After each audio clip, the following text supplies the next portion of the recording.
Bismillahirrahmanirrahim. Assalamualaikum warahmatullahi wabarakatuh. Nama saya Ananda Niko Prasetya, mahasiswa Universitas Siber Asia. Kali ini saya akan membuat video presentasi mengenai materi tugas 1 yang sudah saya buat dan saya kerjakan, yaitu mengamati sebuah tayangan program acara atau berita di media massa televisi.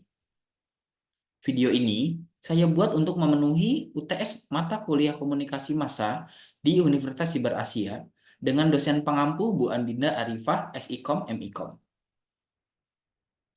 Berikut judul presentasi ataupun video yang akan saya bawakan, yaitu pengaruh program acara televisi menghasilkan perubahan sikap atau penguatan terhadap keyakinan khalayak.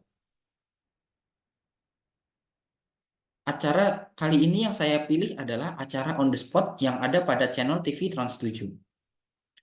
On The Spot adalah sebuah acara majalah berita yang ditayangkan di Trans 7. Acara ini pertama kali tayang pada tanggal 1 September 2008. Awalnya, On The Spot berformat majalah dengan tema seputar jalan-jalan ke beberapa tempat yang dipandu oleh Ananda Omesh.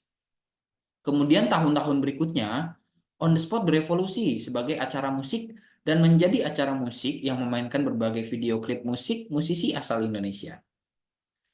Segmen informasi ringan dalam On The Spot kemudian menjadi dominan dan menjadi satu-satunya isi acara dengan daftar ulasan pilihan dalam kategori-kategori tertentu.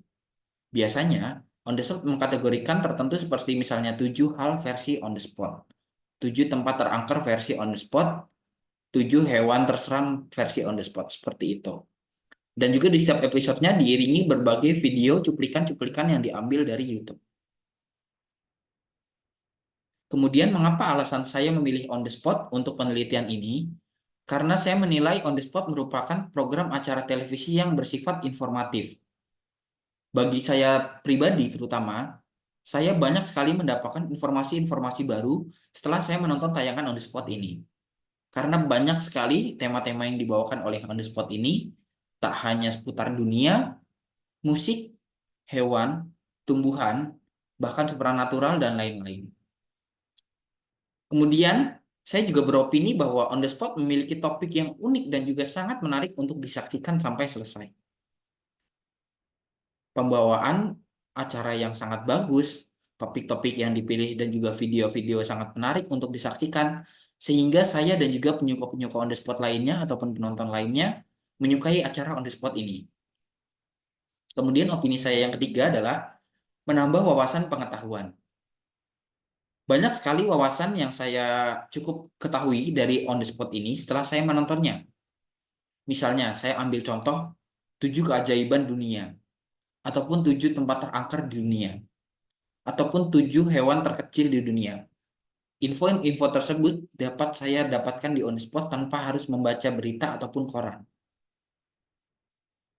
Nah, sebelum kita membahas ataupun mengamati acara On The Spot, yang nantinya akan kita kaitkan dengan teori efek media, mari kita mempelajari teori efek media yang ada 11, yaitu apa saja. Yang pertama ada teori stimulus respon. Apa itu teori stimulus respon? Teori stimulus respon menyatakan bahwa media menyajikan rangsangan atau stimulus perkasa yang diperhatikan secara seragam oleh massa. Rangsangan atau stimulus ini kemudian membangkitkan berbagai proses seperti desakan, emosi, ataupun proses-proses lain yang hampir tidak dapat dikendalikan oleh individu. Tanggapan atau respon yang sama diberikan oleh setiap anggota khalayak pada rangsangan atau stimuli yang datang dari media massa. Kedua ada teori jarum hipodermik. Teori ini berasumsi bahwa media memiliki kekuatan yang besar dalam mempengaruhi audiens. Jadi, audiens yang terpapar media akan langsung terpengaruh dengan pesan yang disampaikan oleh media tersebut. Ketiga, teori 2 tahap. Teori 2 tahap merupakan teori hasil studi yang menitik beratkan pada proses pengambilan keputusan selama kampanye pemilihan presiden. Penelitian lain yang dilakukan juga selama pasca Perang Dunia Kedua menunjukkan bahwa efek media terjadi dalam pola 2 tahap. Dalam artian, efek media terjadi sebagian besar karena interaksi yang dilakukan melalui komunikasi antar pribadi atau pengaruh interpersonal oleh pemuka pendapat kepada anggotanya. Yang keempat, teori disonansi kognitif. Teori ini menyatakan bahwa individu berusaha menghindari perasaan tidak senang dan ketidakpastian dengan memilih informasi yang cenderung memperkokoh keyakinannya, sembari menolak informasi yang bertentangan dengan kepercayaan yang diyakininya. Kemudian ada teori terpaan selektif.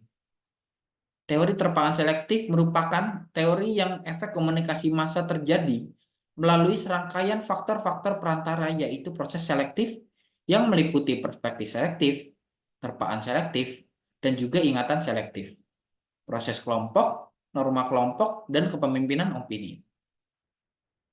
Keenam, teori belajar sosial. Teori belajar sosial pertama kali digagas oleh Albert Bandura pada tahun 1960.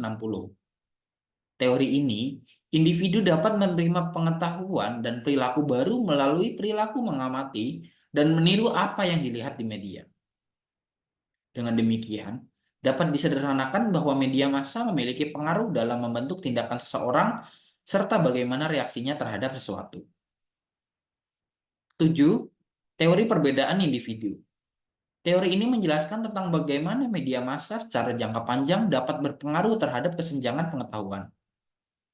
Menurut teori ini, terdapat kesenjangan pengetahuan antar kelompok-kelompok masyarakat, seperti kelompok berpendidikan tinggi dan juga rendah. Kedua kelompok tersebut memiliki akses ke sumber daya informasi yang tidak setara, sehingga ada sebagian kelompok yang memiliki pengetahuan cenderung lebih tinggi dari kelompok lain. 8. Teori uses dan gratifications.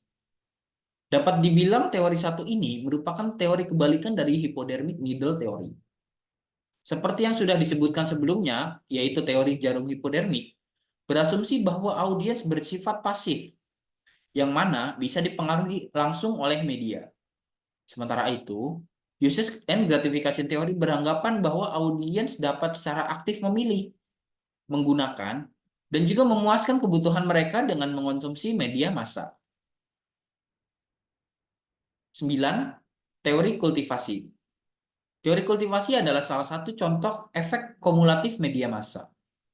Teori kultivasi ini dikenalkan oleh George Gardner pada tahun 1969 dan merupakan model efek media massa yang sangat kuat setelah teori peluru. Teori kultivasi menitikberatkan pada efek jangka panjang dari terpaan televisi. 10. Teori agenda setting.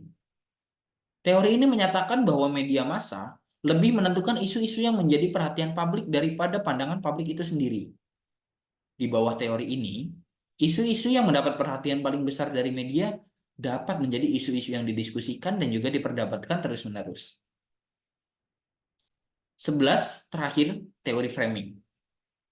Istilah framing pada teori ini mengacu pada proses ketika media massa mengatur kerangka pemikiran dan juga mental audiens sebelum mereka terpapar suatu informasi. Jadi, asumsi dari teori ini adalah bahwa media massa bisa mempersiapkan audiens dengan cara-cara tertentu, sehingga akhirnya audiens bisa lebih responsif terhadap suatu topik.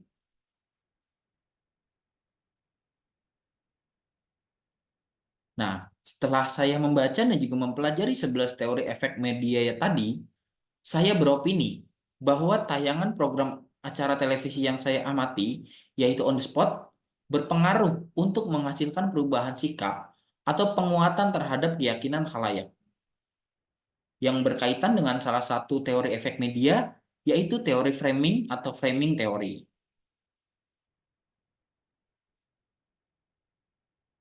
Mengapa demikian? Karena program tayangan On the Spot menayangkan banyak sekali informasi.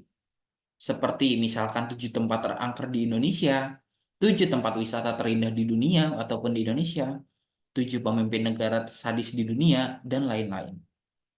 Dengan menonton On the Spot, selain memiliki wawasan yang luas dan juga pengetahuan yang baru, juga membentuk framing terhadap khalayak yang menontonnya.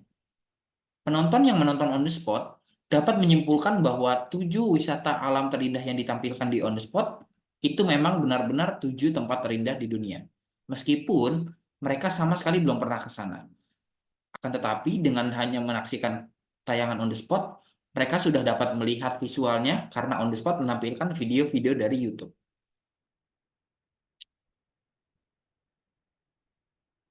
Kemudian, kesimpulannya adalah mengamati salah satu tayangan televisi yaitu On the Spot, maka On the Spot saya anggap sudah berhasil dalam memframing ataupun membelokkan pandangan halayak terhadap apa yang mereka sajikan di tayangannya.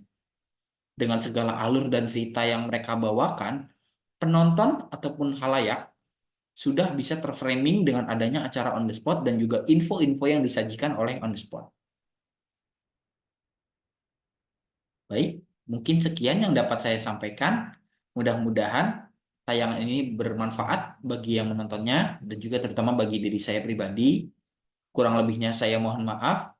Wabillahi taufiq wal hidayah. Wassalamualaikum warahmatullahi wabarakatuh. Sampai jumpa lagi.